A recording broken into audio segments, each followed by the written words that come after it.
ज्याचा रुबाब राजेशाही सुट्टा फुटात रोजच राही ज्याचा रुबाब राजेशाही सुट्टा फुटात रोजच राही जगात गाजा बाजा सारे जगात गाजा बाजा भीमराव एकच राजा जगात गाजा बाजा भीमराव एकच राजा जगात गाजा बाजा भीमराव एकच राजा जय भीम जय भीम जय भीम जय भीम जय भीम जय भीम जय भीम जय भीम जय भीम जय भीम जय भीम जय भीम जय भीम राजरत्न अम्बेडकर जी जिंदाबाद जिंदाबाद जिंदाबाद जिंदाबाद राजरत्न अम्बेडकर जी जिंदाबाद जिंदाबाद जिंदाबाद भारत रत्न बाबा साहब डॉक्टर भीमराव अम्बेडकर जी भारत रत्न बाबा साहब डॉक्टर भीमराव अम्बेडकर जी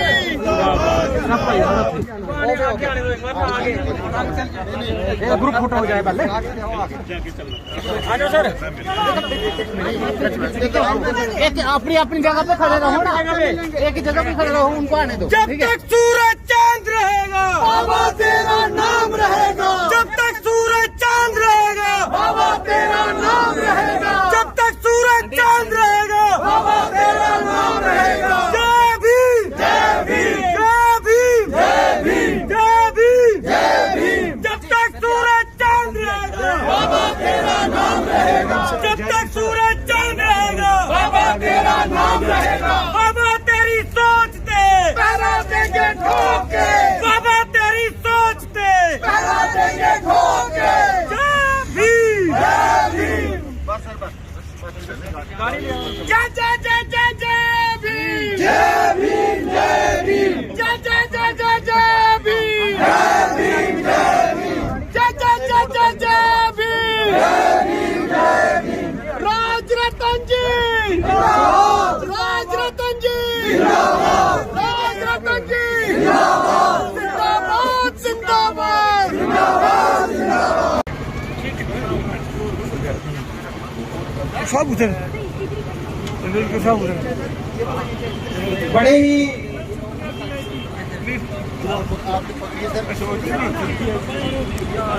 आज का एक बड़ा ही मनमोहक और सिर्फ कैसे समय और बहुत ही कम समय में अम्बेडकर वेलफेयर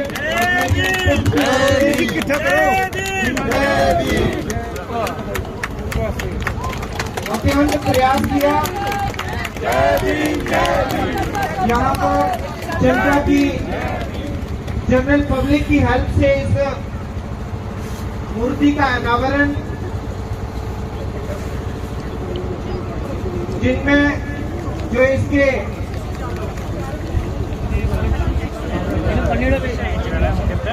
शिलाओं पर बहुत ही सुंदर संदेश उकेरे गए हैं जिसमें जो उत्तर दिशा की ओर है वहाँ पर संदेश education is like a milk of lioness वो ड्रिंक बिलरोड शिक्षा जो है एक शेरनी के दूध के समान है जो पिएगा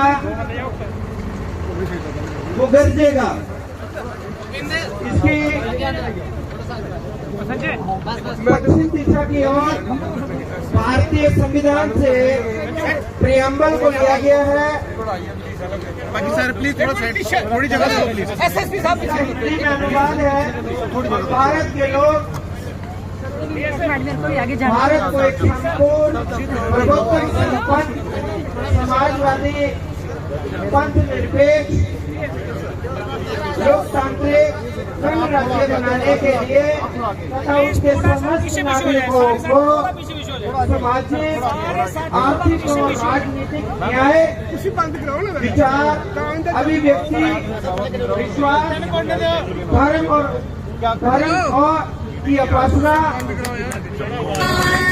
धन्य तुम्हारा आना तुझे कोटि कोटि प्रणाम हे भारत के महामनोहर के धन के भगवान धन्य तुम्हारा आना तुझे कोटि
शेर विज्ञानों में था तेरा सबसे ऊपर नाम। हे भारत के महामानव तुझे कोटि कोटि प्रणाम। हे भारत के महामानव तुझे कोटि कोटि प्रणाम। विश्वर कल महासागर थे तुम किसी ने ये जाना। केवल दलित मसीहा तुझको कुछ एक ने माना। केवल दलित मसीहा तुझको कुछ एक ने माना। कोई ना कर फिर करेगा तेरे जैसा काम। कोई ना कर फिर करेगा तेरे जैसा काम। हे भारत के महामानव तुझे कोटि कोटि प्रणाम। हे भारत के महामानव तुझे कोटि कोटि प्रणाम। तेरी दीप हवा हम लाखों दीप जलाएंगे। रहे अधूरे तेरे सपने हम साकार बनाएंगे। रहे अधूरे सपने तेरे हम साकार बनाएंगे। घर घर सब जाकर तेरा देंगे हम पैगाम। हे भारत के महामानव तुझे कोटि कोटि प्रणाम। हे भारत के महामानव तुझे कोटि कोटि प्रणाम। सनी रहेगा भारतवासी तूने मुक्त कराया। धन्य धन्य तेरा मजहब जिनका था तू जाया। धन्य धन्य तेरा मजहब जिनका था तू जाया। ज्ञान लिखेगा बाबा तेरे गीता और कुरान। ज्ञान लिखेगा बाबा तेरे गीता और कुरान। हे भारत के महामानव तुझे कोटि कोटि प्रणाम। हे भारत के महामानव तुझे कोटि कोटि प्रणाम। हे भारत के महामानव तुझे कोटि कोटि प्रणाम। हे भारत के महामानव तुझे कोटि कोटि प्रणाम।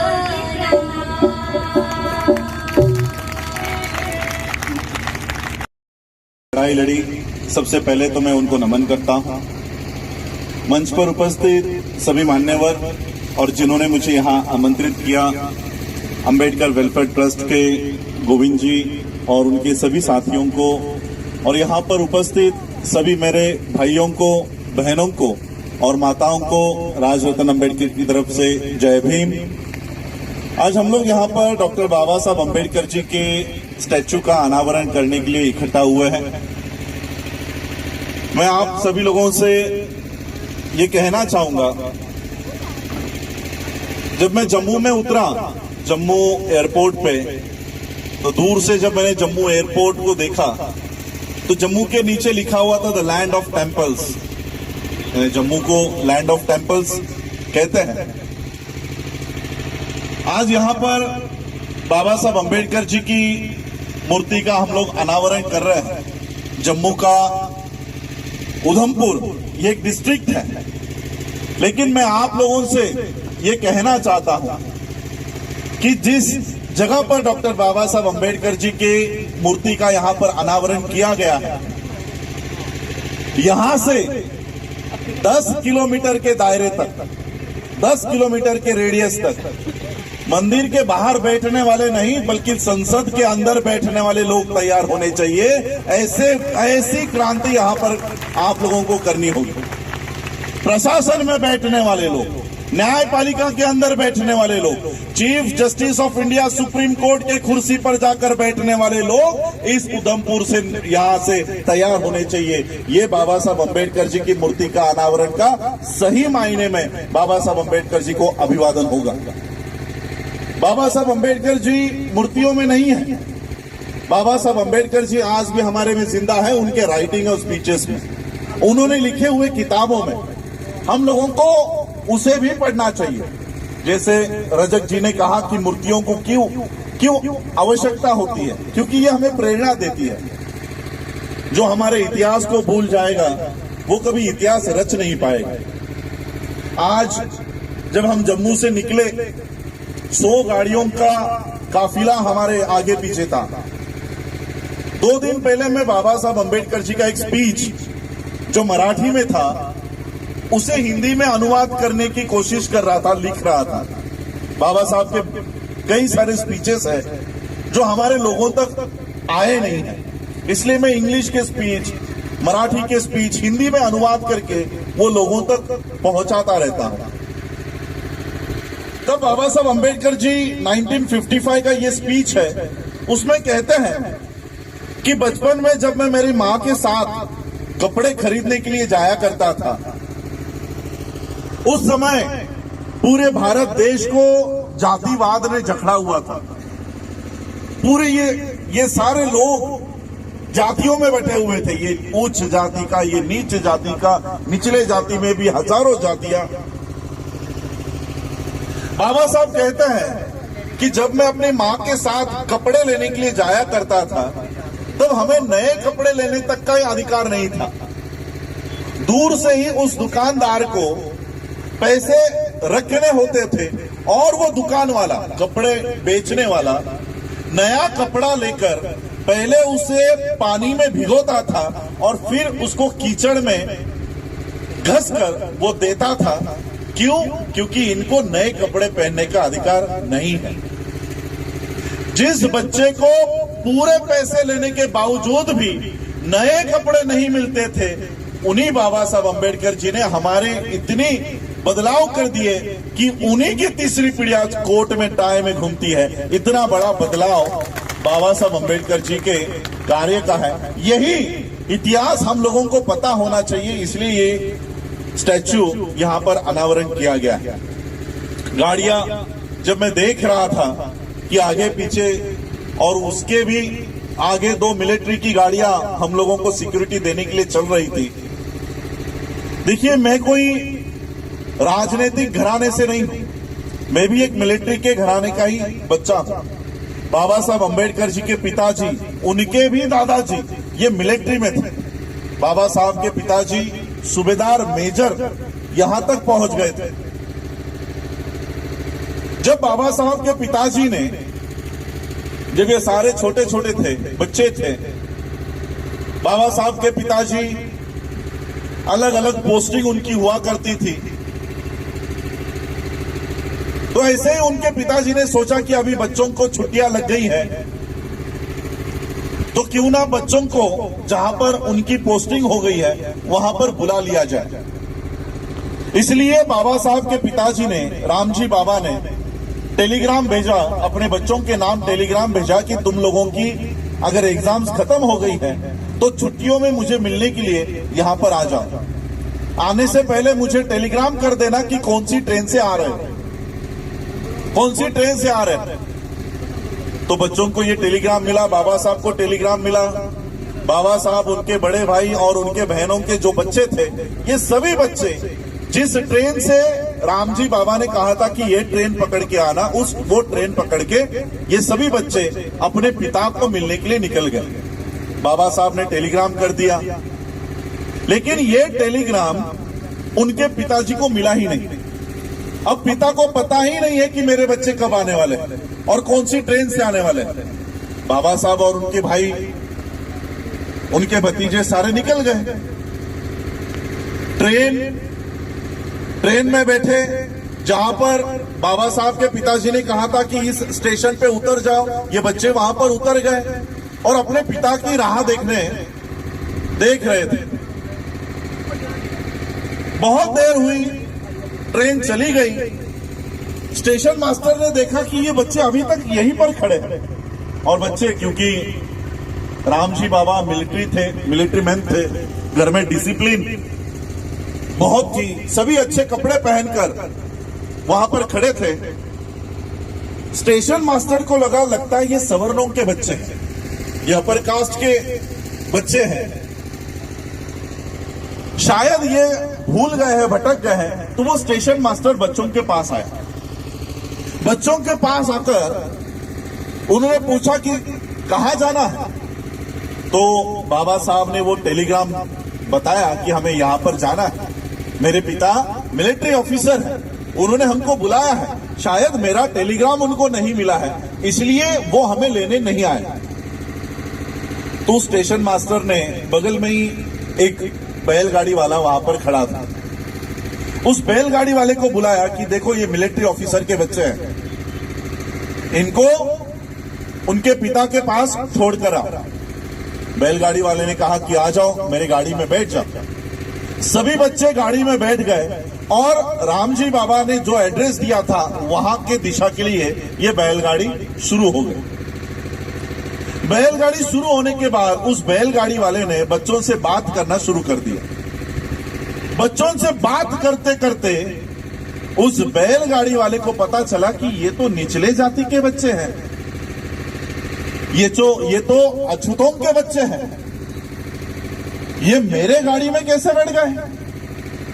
उस बैलगाड़ी वाले ने बैलगाड़ी रोकी और सभी बच्चों को गालियां देकर नीचे उतार दी कि अभी क्या अभी मेरे गाड़ी से नीचे उतरो। मुझे लगा तुम लोग सवर्णों के बच्चे हो, अच्छे कपड़े देखकर मैं फंस गया। उस बैलगाड़ी वाले ने सभी बच्चों को नीचे उतारा। बाबा साहब ने कहा चाहिए तो ज्यादा पैसे ले लो, लेकिन हमें हमारे पिता के यहां छोड़ दो। ज्यादा पैसे के लालच में बैलगाड़ी वाले ने कहा कि ठीक है, लेकिन तुम लोग अछूतों के बच्चे हो, इसलिए मैं तुम्हारे बगल में बैठ नहीं सकता। मैं बैलगाड़ी में बैठूंगा, तुम बैलगाड़ी के पीछे चलते चलते आना, बैलगाड़ी के पीछे चलते चलते आना। 10 किलोमीटर हो 15 किलोमीटर, पता नहीं कितना लंबा सफर था। सभी बच्चे बैलगाड़ी के पीछे चलते चलते जा रहे थे। थोड़ी देर बाद बाबा साहब को प्यास लग गई। बाबा साहब ने बैलगाड़ी वाले से कहा कि आपके पास जो पानी है वो पानी मुझे दो, मुझे बहुत प्यास लगी है, मुझे प्यास लगी है। बैलगाड़ी वाले ने कहा कि मैं अपना पानी तुम्हें नहीं पिला सकता क्योंकि तुम अछूतों के बच्चे हो, लेकिन आगे अगर कोई तालाब आता है तो मैं ये गाड़ी रोक दूंगा, तुम लोग पानी पी के आ जाना। बहुत देर हो गई, कोई तालाब नहीं आ रहा था, कोई पानी का सोर्स नहीं आ रहा था। बैलगाड़ी वाले को भी तरस आ रहा था, लेकिन वो इस भारत में चलते हुए जाति व्यवस्था के तहत अपना पानी चाहते हुए भी वो बच्चों को नहीं पिला सकता था।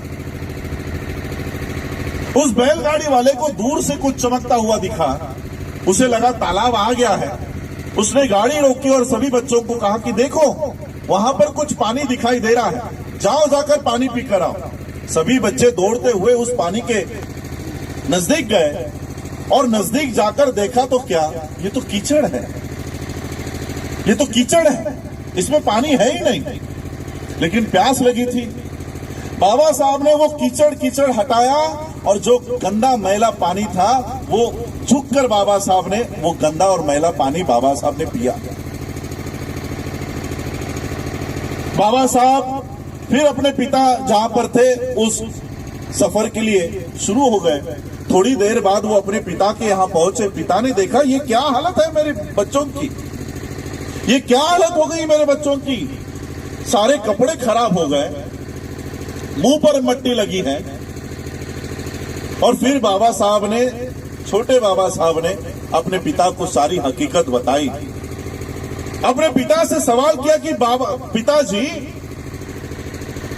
मेरे साथ ऐसा क्यों सलूक होता है, मेरे साथ ऐसा क्यों सलूक किया गया, मुझे बैलगाड़ी में क्यों बैठने नहीं दिया गया, मुझे पानी क्यों दिया नहीं गया, मुझे क्यों कीचड़ का पानी पीने के लिए मजबूर कर दिया गया। पिता ने क्या जवाब दिया पता है? पिता ने कहा कि बेटे यही व्यवस्था तुझे बदलनी है, यही व्यवस्था तुझे बदलनी है।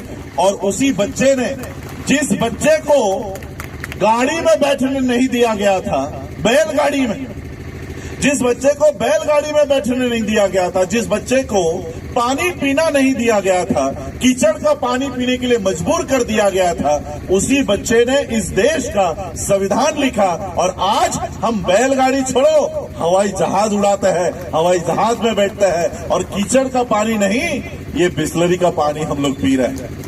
ये इतना बड़ा बदलाव, इतनी बड़ी क्रांति डॉक्टर बाबा साहब अम्बेडकर जी ने की है। लेकिन इस क्रांति को हमें हमारे ये जो नेक्स्ट जनरेशन यहाँ पर खड़ी है इन तक लेकर जाना होगा और ये जिम्मेदारी हमारी है, ये हमारी जिम्मेदारी है। मैं सिर्फ भारत में ही नहीं, बाबा साहब अम्बेडकर जी के स्टैच्यूज का इनॉग्रेशन करने के लिए देश विदेशों में मुझे आमंत्रित किया जाता है। बाबा साहब अम्बेडकर जी के लिए रजक जी ने कहा कि कोलंबिया यूनिवर्सिटी में 100 सबसे विद्वान लोगों में सबसे पहला क्रमांक बाबा साहब का आया। उन्हीं बाबा साहब के लिए बराक ओबामा का नाम आप लोगों ने सुना होगा। पूर्व राष्ट्रपति थे यूएस के। इन्होंने डॉक्टर बाबा साहब अंबेडकर जी के लिए शब्द कहे हैं। बराक ओबामा कहते हैं कि अंबेडकर अगर हमारे देश में पैदा होते तो हम सूरज का नाम बदलकर उसे अंबेडकर का नाम दे देते। हम लोगों को बाबा साहब को जाति धर्म से ऊपर देखना होगा। अंबेडकर है, बाबा साहब है, यानी ये निचले जाति के थे। इस देश में मैं आप लोगों को बताना चाहूंगा, इस देश में अगर सबसे बड़ा कोई राष्ट्रवादी है, देशभक्त है, तो वो डॉक्टर बाबा साहब अंबेडकर है। बाबा साहब अंबेडकर जी ने कहा कि मेरे हित की और समाज के हित की जब बात आएगी तब मैं अपने हितों को नहीं, समाज के हितों को पहला महत्व दूंगा। लेकिन जब समाज के हित की और देश के हित की बात आएगी तब मैं देश के हित को पहला प्राधान्य दूंगा। बाबा साहब ने हम लोगों को जाते जाते कहा है कि हम पहले बौद्ध हैं, हम पहले हिंदू हैं, हम पहले मुसलमान हैं, हम पहले सिख हैं। ये भावना अपने आप में मत रखो। हम पहले इस देश के नागरिक हैं, हम पहले इस देश के लोग हैं, हम पहले भारतीय हैं, हम पहले इंडियन हैं। ये भावना अपने आप में जगाओ, ये भावना अपने आप में होनी चाहिए। लेकिन ये भावना आज भी हम लोगों में तैयार नहीं होती। मुसलमानों के ऊपर अगर कोई अन्याय होता है, अत्याचार होता है, तो हम कहते हैं जाने तो वो मुसलमानों के लिए हो रहा है, हमारा क्या लेना देना। सिखों के लिए अगर कुछ उनके ऊपर अन्याय होता है तो बाकी के लोग कहते हैं जाने तो वो सिखों का आपस का मसला है, वो आपस में देख लेंगे। हिंदुओं के ऊपर अगर कुछ होता है तो हम बाकी के लोग कहेंगे वो हिंदुओं का आपस का मामला है। ऐसे ही अगर हम विभाजित होते रहे तो फिर से वो गुलामगिरी हम लोगों के ऊपर वापस आ जाएगी। इसलिए हम लोगों को एक होकर लड़ना है। दुश्मन की कोई जाति नहीं होती, कोई धर्म नहीं होता। इसलिए हम लोगों को एक होकर ये लड़ाई लड़नी होगी। बाबा साहब ने जब इस देश को संविधान दिया, संविधान का पहला पन्ना प्रियम्बल देखो, बाबा साहब ने कहीं नहीं लिखा we the Hindus of India, we the Buddhist of India, we the Sikh of India या we the Christian of India. Baba Saheb ने लिखा we the people of India. हम भारत के लोग, हम लोगों को ये भारतीय तो हम लोगों में जगाना होगा।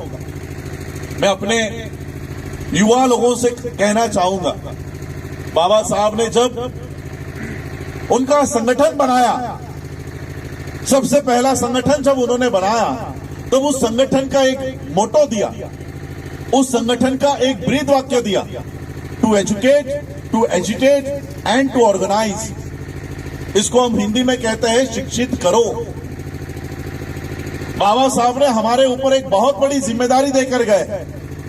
हमें हमारे समाज को शिक्षित करना होगा। हम क्या कर रहे हैं? शिक्षित बनो। सिर्फ शिक्षित बनने तक ही बाबा साहब के अधिकारों का इस्तेमाल कर रहे हैं कि बाबा साहब ने कहा शिक्षित बनो तो 10वीं पास कर लिया, 12वीं पास कर लिया, ग्रेजुएशन कर लिया, पोस्ट ग्रेजुएशन कर लिया, शादी कर लिया, बस खत्म, हमारा काम खत्म हो गया। बाबा साहब ने कहीं नहीं कहा कि शिक्षित बनो। बाबा साहब ने हमारे ऊपर जिम्मेदारी दी है कि शिक्षित करो। जो लोग पढ़ाई लिखाई नहीं कर पाते, जो लोग ये जान नहीं पाते, उन लोगों तक जाओ और बाबा साहब का ये संदेश पहुंचाओ, इस देश का संदेश पहुंचाओ। उन लोगों को शिक्षित करने का काम भी हम लोगों का है, हम लोगों का है। और इसलिए हम लोगों को वो काम भी करना होगा। आज यहाँ पर महिलाओं की तादाद बड़े पैमाने पर है।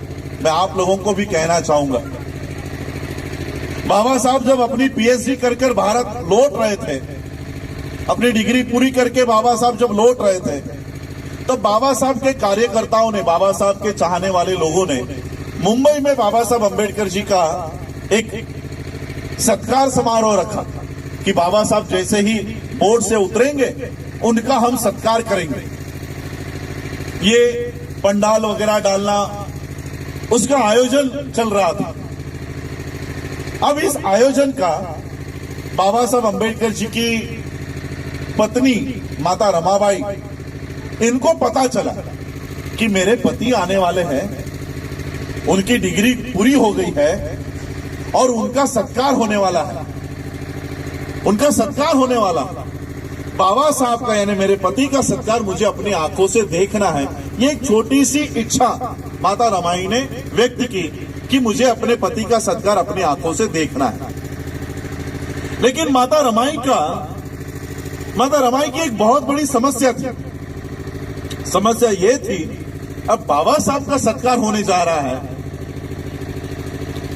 तो उनके सत्कार में मैं क्या पहनकर जाऊं, क्योंकि जो साड़ी माता रमाई ने पहनी हुई थी वो 7 जगहों से फटी हुई थी। अब इतने विद्वान व्यक्ति का सत्कार होने जा रहा है और उनकी पत्नी ऐसे फटे साड़ी में जाए, लोग बाबा साहब को नाम रखेंगे कि अपने पत्नी को देखो किस हालात में रखे। अब माता रमाई सोच में डूबे कि अपने पति का सत्कार कैसे देखें। तब माता रमाई को याद आया कि छत्रपति शाहू महाराज जी ने उनका सत्कार करते समय एक पगड़ी उनको पहनाई थी और वो पगड़ी माता रमाई ने संभाल कर एक ट्रंक में रखी हुई है। माता रमाई ने वो ट्रंक खोला, वो पगड़ी जहां जहां पर साड़ी फटी हुई है वहां पर लपेट कर बाबा साहब का सत्कार देखने के लिए गए। अब बाबा साहब का सत्कार जहां चल रहा था वहां पर ऊपर आकर बैठने के बजाय माता रमाई एक पेड़ के पीछे छुप छुप कर बाबा साहब का सत्कार देख रही थी। अब बाबा साहब का ध्यान पूरे समाज पर, उन्होंने इतने भीड़ में देखा कि मेरी पत्नी वहां पर पेड़ के पीछे छुप छुप कर मेरा सत्कार देख रही है और वो छुप कर ही क्यों देख रही है, इसकी वजह भी बाबा साहब को पता चली कि माता रमाई आगे क्यों नहीं आ रही, मंच पर क्यों नहीं आकर बैठ रही, पहले रो में आकर क्यों नहीं बैठ रही। बाबा साहब को इसकी वजह पता चली। बाबा साहब का सत्कार पूरा हुआ, बाबा साहब मंच से नीचे उतरे और उस पेड़ की दिशा में चलते हुए गए। बाबा साहब ने माता रमाई का अपने हाथ अपने हाथ में लिया और माता रमाई से कहा, रामू। बाबा साहब माता रमाई को प्यार से रामू कहा करते थे। रामू, मुझे अगर तेरे अकेली का संसार करना होता तो मैं सोने जैसा करता, मुझे अगर तेरे अकेली का संसार करना होता तो मैं सोने जैसा करता, लेकिन मुझे मेरे इस समाज का संसार खड़ा करना है, इसलिए मैं तुझे न्याय नहीं दे पाया, आज उन्हीं माता रमाई के त्याग के वजह से हमारी हालात में इतने बदलाव हो गए हैं कि अभी कबाड़ अगर हम खोलते हैं कि धड़ाम करके साड़ियां गिर जाती। ये माता रमाई के त्याग के वजह से आज इस देश के महिलाओं के हालात में इतना बदलाव हुआ है। कई सारे मुद्दों पे अनेक वक्ताओं ने कहा, लेकिन मैं आज जम्मू के धरती पर हूं। सभी लोगों ने वुमेन एम्पावरमेंट के लिए कहा।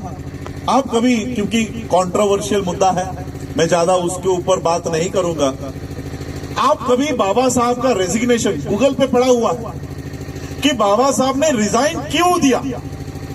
1954 में मंत्री पद का इस्तीफा बाबा साहब ने दिया है।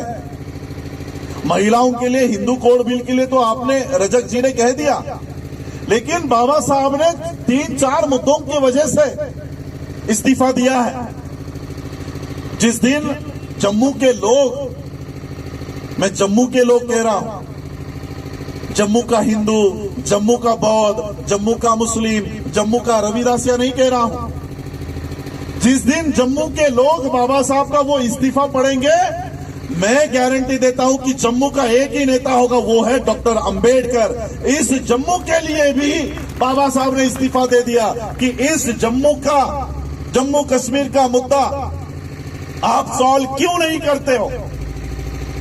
ये सवाल बाबा साहब ने नेहरू को पूछा और नेहरू इस जम्मू कश्मीर का मुद्दा सॉल्व नहीं करता है, इसलिए बाबा साहब ने अपने पद का इस्तीफा दे दिया कि ऐसा पद जिस पर मुझे काम करने तक नहीं दिया जाता, ऐसा पद मुझे नहीं चाहिए। ये आप लोगों के लिए बाबा साहब ने अपने पद का इस्तीफा दे दिया है। जम्मू कश्मीर के लोगों को ये बाबा साहब का ये पहलू भी देखना होगा। हम लोग बाबा साहब अंबेडकर जी के आज मूर्ति का अनावरण कर रहे हैं। मैं देश विदेशों में जाता हूं, यूनाइटेड नेशन के कॉन्फ्रेंसेस में जाता हूं, जहां पर देश के उपराष्ट्रपति मेरे साथ होते हैं। ऐसे कॉन्फ्रेंसेस में मैं वहां पर जाता हूं। आज केवल और केवल बाबा साहब के वजह से हम लोगों को एक ग्लोबल आइडेंटिटी मिली है।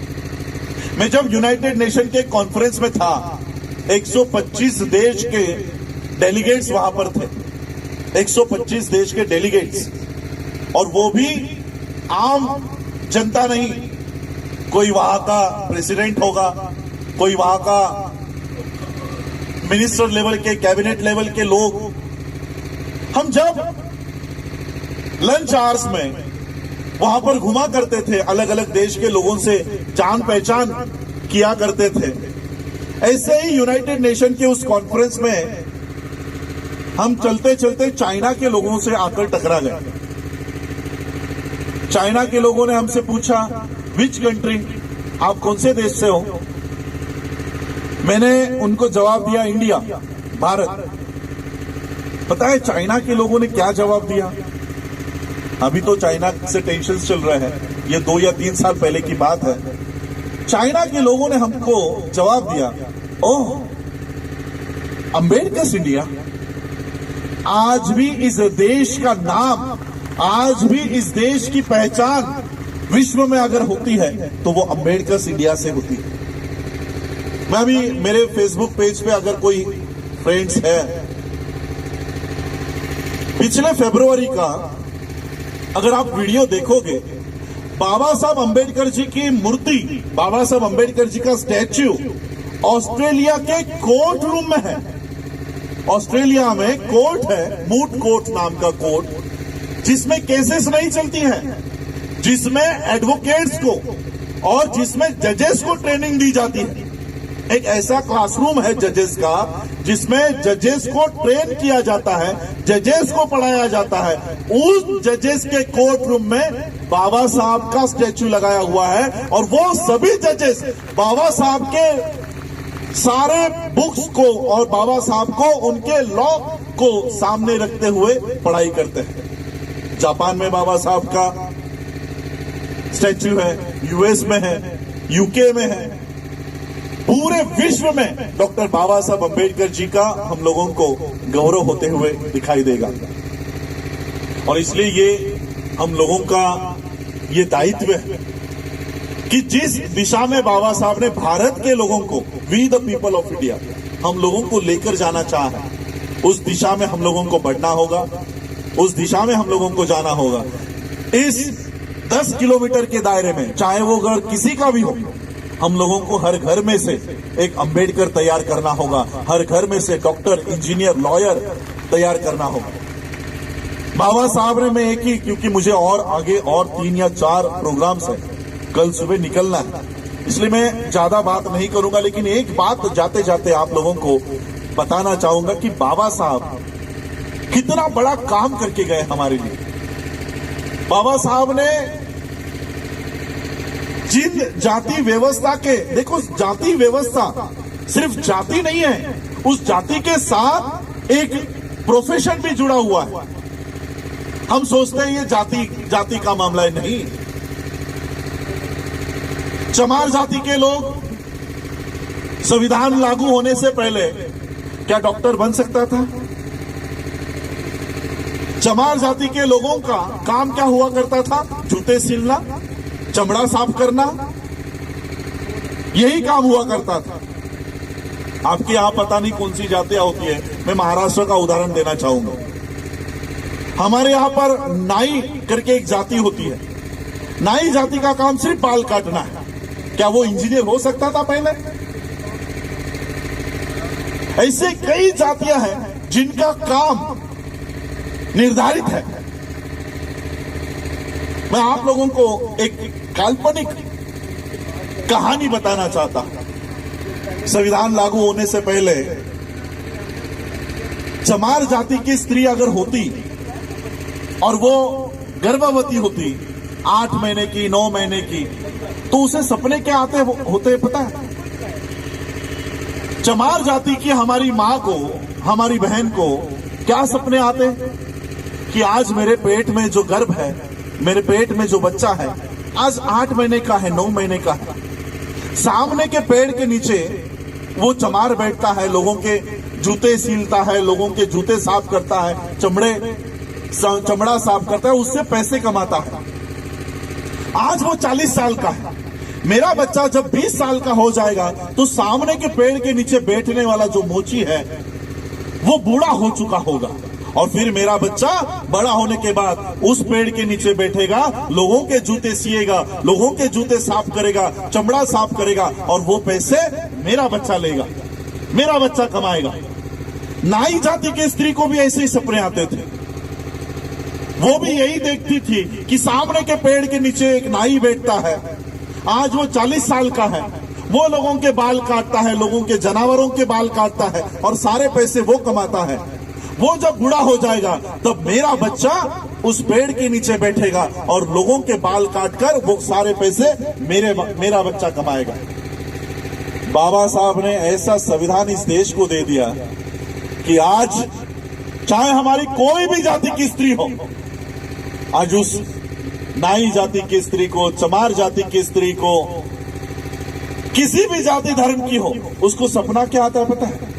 आज उसे सपना आता है आज मेरे पेट में जो गर्भ है वो 9 महीने का है। सुप्रीम कोर्ट का जज आज 40 साल का हो चुका है। मेरा बच्चा जैसे ही बड़ा हो जाएगा, मेरा बच्चा जैसे ही 20-25 साल का हो जाएगा, ये जज रिटायरमेंट को आया होगा, और जैसे ही ये रिटायर होगा मेरा बच्चा इस देश के सुप्रीम कोर्ट के जज के कुर्सी पर जाकर बैठेगा। इतना बदलाव बाबा साहब ने इस देश में कर दिया है। इसलिए बाबा साहब को जाति धर्म इससे ऊपर उठकर हमको देखना चाहिए। पूरा विश्व बाबा साहब को मानता है, पूरा विश्व। साउथ अफ्रीका जैसा देश जब अपना संविधान बनाता है तब अपने संविधान में लिखता है कि हम बाबा साहब के संविधान को रेफर करके अपने देश का संविधान हम रेफर बना रहे। नेपाल का देश बाबा साहब का रेफरेंस देता है। इतने महान व्यक्ति हमारे देश में पैदा हुए हैं। और मैं आप लोगों को और बताना चाहूंगा कि आप सभी लोग मेरा इंट्रोडक्शन कि बाबा साहब का परपोता, बाबा साहब का परपोता कर रहे थे। मैं आप लोगों को कहना चाहता हूं कि मैं बाबा साहब का परपोता नहीं हूं। इस देश में जो व्यक्ति बाबा साहब के विचारों पे चलता है, हर वो व्यक्ति बाबा साहब का वंशज है, हर वो व्यक्ति बाबा साहब का परपोता है, हर वो व्यक्ति बाबा साहब का वारिस है। और इसलिए हम लोगों को बाबा साहब के इन विचारों को आगे लेकर जाना है। इस देश को जाति विहीन देश बनाना है। मोदी जी ने एक क्या कहते हैं योजना डीमोनेटाइजेशन लागू की थी, और उन्होंने कहा था कि देश को, इस देश के इकोनॉमी को कैशलेस करना है। आजकल हम लोग कैश इस्तेमाल नहीं करते, पेटीएम आ गया, कार्ड्स आ गए, लेकिन मैं आप लोगों को बताना चाहता हूं, क्या कैशलेस होने के बाद भी करप्शन खत्म हुआ? नहीं सर। कैशलेस होने के बाद भी इस देश की समस्या खत्म हुई? नहीं। मैं आप लोगों को कहना चाहता हूं, आप लोगों के माध्यम से इस देश के प्रधानमंत्री को कहना चाहता हूं, इस देश की समस्या कैश की वजह से नहीं है, इस देश की समस्या कास्ट की वजह से है। और इसलिए इस देश को कैशलेस होने की नहीं, कास्टलेस होने की बहुत जरूरत है। यही कहूंगा और यही अपनी वाणी को विराम दूंगा। आज आप लोगों ने डॉक्टर बाबा साहब अम्बेडकर जी के मूर्ति के अनावरण करने के लिए मुझे यहाँ बुलाया, उसके लिए मैं आप सभी लोगों का धन्यवाद देना चाहता हूँ। मेरे साथ बुद्धिस्ट सोसाइटी ऑफ इंडिया के जम्मू के प्रेसिडेंट कुंदल जी आए हैं, मैं उनका भी धन्यवाद देना चाहूंगा कि यहाँ तक और आगे का नियोजन आप कर रहे हो। गौतम जी का भी, गोविंद जी का भी मैं धन्यवाद देता हूँ, अम्बेडकर वेलफेयर ट्रस्ट का, कि आप लोगों ने मुझे यहाँ बुलाया, मान सम्मान दिया। आप सभी लोगों का धन्यवाद, और सभी लोगों को फिर से एक बार जय भीम, नमो बुद्धाय, जय भारत।